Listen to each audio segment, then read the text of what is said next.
Previously on Brak Da Warboss. Okay, it's now the 1st of October, Orktober, so I can open this little beauty. Yay, yay, yay. Oh, excited. This is a Gearguts Mark 3. So just dry brush all the metal.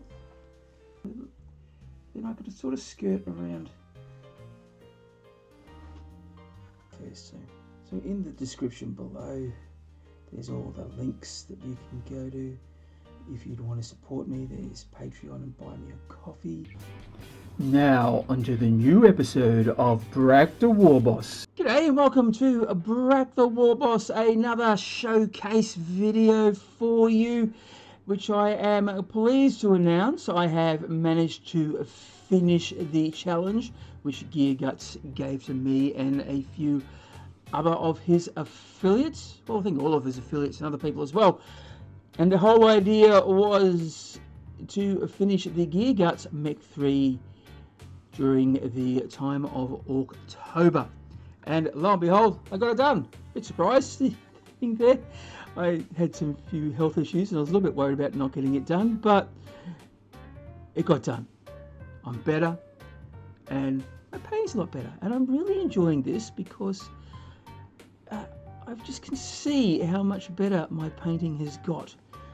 And look, this is not Golden Demon, it'll never be Golden Demon, but it's sort of a tabletop standard plus.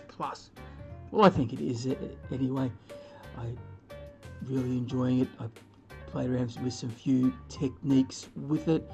I decided to go with the brown. Originally I was going to do a camo to go with my other blood axes, but once I got the brown on it, that's the Morphang brown, I went, John, I think I like this colour bare as it is.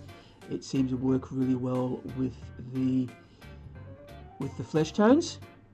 So I did the flesh tones first, and it's my normal recipe. The only real deviation from the recipe for the flesh tones is the fulgrim pink on the lips, because I've fallen in love with that colour and need to use it more. So, and I'm apologising for the autofocus. I wanted to focus on my fingers and not, but if I take it away, it's not going to work. So this is about the third time I'm recording this. Yeah, look, loving it. This was great, loving it to bits. This was just a joy to paint. So much detail, a bit more detail than I usually like, but it was nice and challenging. And the good thing about playing around with just one colour with this new with the browns was that I got to play around with some weathering techniques, which is mainly just dry brushing and then washing and dry brushing and washing a whole lot of different browns and shades.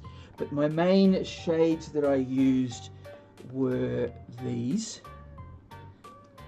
So that's the Nuln Oil and the Flesh Bane, the Reclaimed Fresh Bane. And the metallics was the Grey Knight Steel, so that's what I usually use on all my metallics. And the Balthasar Gold is the shiny gold bits. And yeah, keeping the colours simple. The bone's Morghast bone with a shiny bone and washed with a little bit of Beltane green to give that sort of a mossy feel. Now, I did deviate from my normal colour. I usually go with a darker green when I do the red skull and the green background, but I decided needed more colour. It was a little bit too bland and dull for my tastes. You know, I usually like the brights. So I had to go with the mute green, and I think it works really well. So I still haven't moved away from bright colours. I can't go full grim dark. I don't know why. It's just a style that I like. Yeah, look, loads of fun. loads of fun to paint. I had an absolute ball. Oh, I probably should talk about the weathering that I did as well. Now, I started off, I did the base with a bit of I've got scrubland rubble mix that I've got, and sprinkled some various types of flock and just some wildflowers in there as well.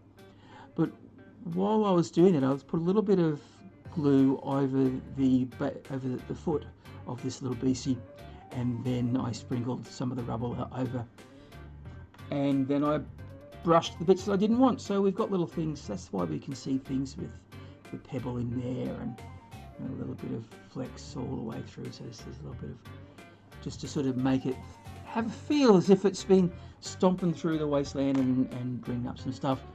And I did a sort of a muddy effect by mixing Morfang Brown, Morghast Bone and Ogren Camo together, but making it a really watery mixture, and just slosh that on in various higgledy-piggledy sort of, and flicked it up a bit, so you've got little bits of flex going up through the armour and then in through here.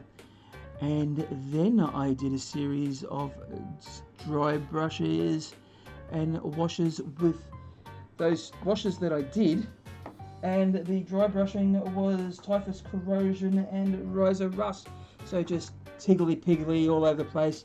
Sometimes I even closed my eyes and just sort of did things, so that's why we've got slightly different colours on here and up through here, and on the bone and up on the bones as well. So just give it that bit of an I think it feels an organic feel.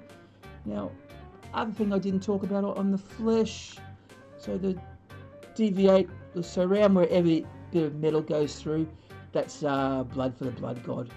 I just think it makes it look like it's scarred and scabbed over for a very long time, and it still oozes out a little bit, and there's a little bit of Typhus Corrosion in the middle there, sort of in the middle in there as well.